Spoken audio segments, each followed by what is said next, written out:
Imagine you file a corporate tax return and then send in your scientific research and development schedules a week later. And then months pass, phone lines jam during the early COVID period. When you finally reach CRA, they say they cannot find your SR&ED package. And nearly $200,000 of refundable credits hangs in the balance. What happens next? Hi, I'm Amandeep Singh from Clariver CPAs in Burnaby. Today, I'm walking you through FOOi Inc. versus the King 2023 Tax Code of Canada decision. It's a real story about deadlines, nil assessments, and where to send an objection. If you run a company or invest in R&D, this will help you avoid painful surprises. Here's the timeline in plain language. FOOi is a Canadian-controlled private corporation with a June 30 year end. The 2018 T2 return went in electronically on December 5, 2019 without the SR&ED schedules.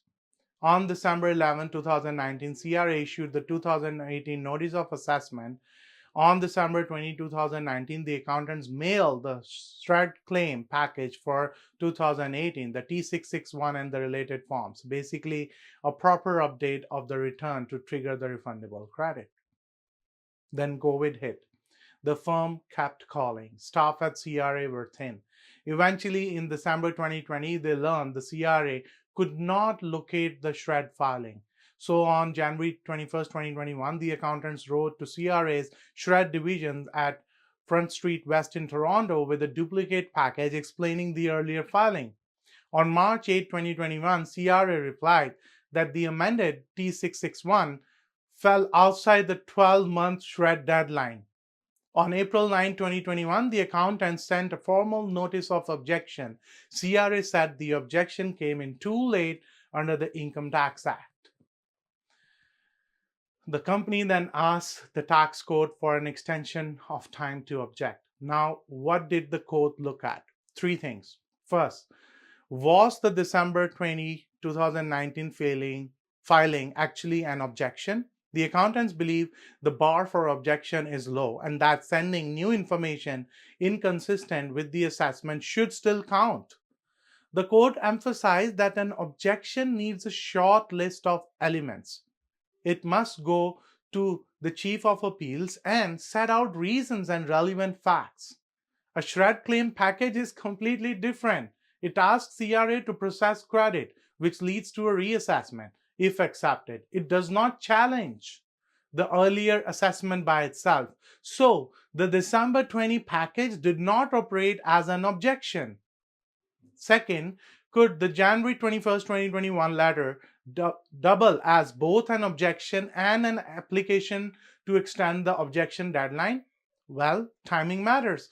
After the 90-day objection window closes, a taxpayer can ask the minister for an extension within 1 year and 90 days of the original assessment.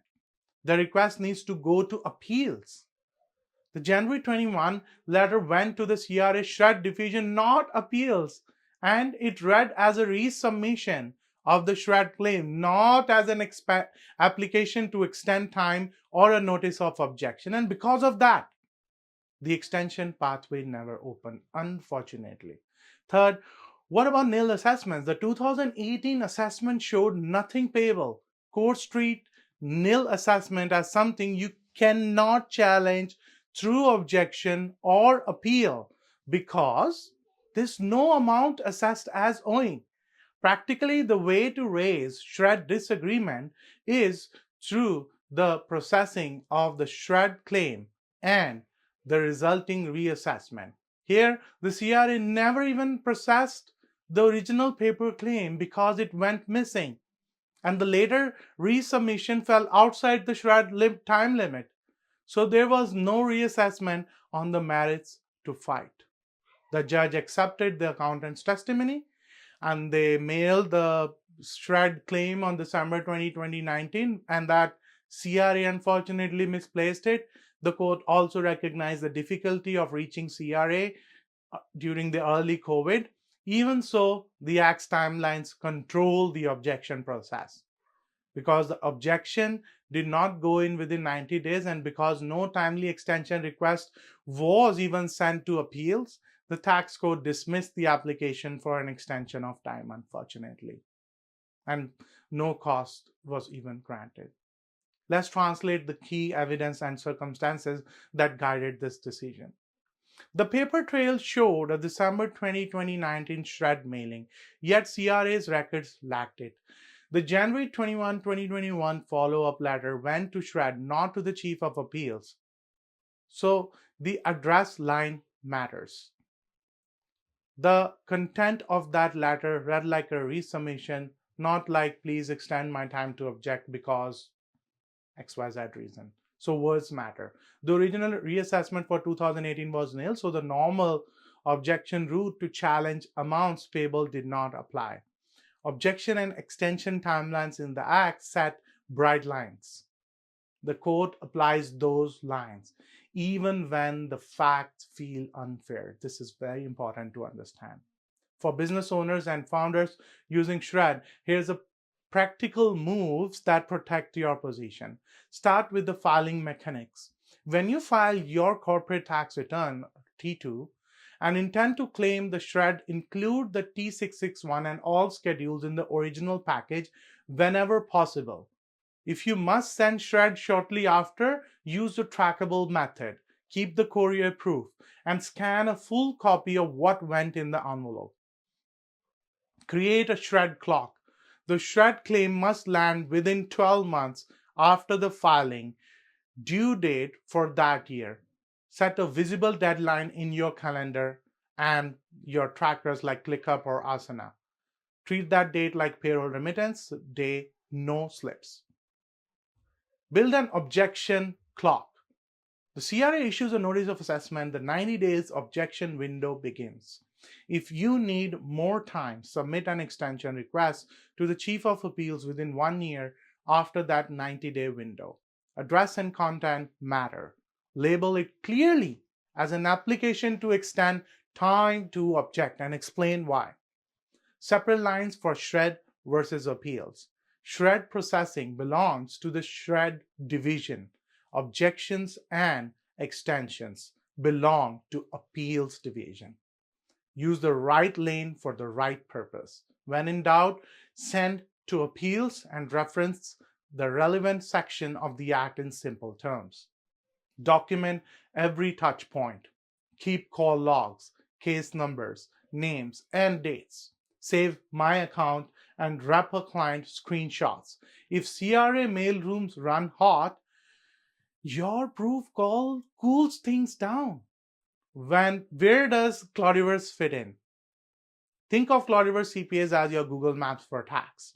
We help you choose the best route, warn you about roadblocks like nil assessments and deadline detours, and reroute fast when something unexpected appears, like a missing SR&ED package. Here's how we specifically help teams avoid a FOOi-style outcome. Pre-file SR&ED checklist tied to your fiscal year end. So T61 and technical narrative shipped together with the T2 whenever possible. Dual channel submissions with track delivery and CRA e-services uploads where available, plus a submission binder saved to SharePoint or Box. Objection and extension templates addressed to the Chief of Appeals with clear reasons and facts ready to send the same day, and assessment arrives if needed. A deadline dashboard for SR&ED and objections shared with your controller or CFO so dates live in front of your team. Rapid CRA correspondence review so letters that look routine get flagged when they impact clocks or eligibility. You see, the court in FOI's case applied the rule as written. That clarity helps you plan. File SR&ED on time. Track everything. When you need to object or request more time, send it to appeals and say so plainly. With the right map and checkpoints, you keep refundable credits on track and cash flow steady. If you want a quick review of your SR&ED timelines or a second set of eyes on your CRA correspondence, reach out. I'm Amandeep Singh at Clariverse CPAs in Burnaby, and my team guides corporate taxpayers through these routes every day, like Google Maps for income tax minus the traffic. Thanks for watching, and I'll see you in my next video. Until then, bye.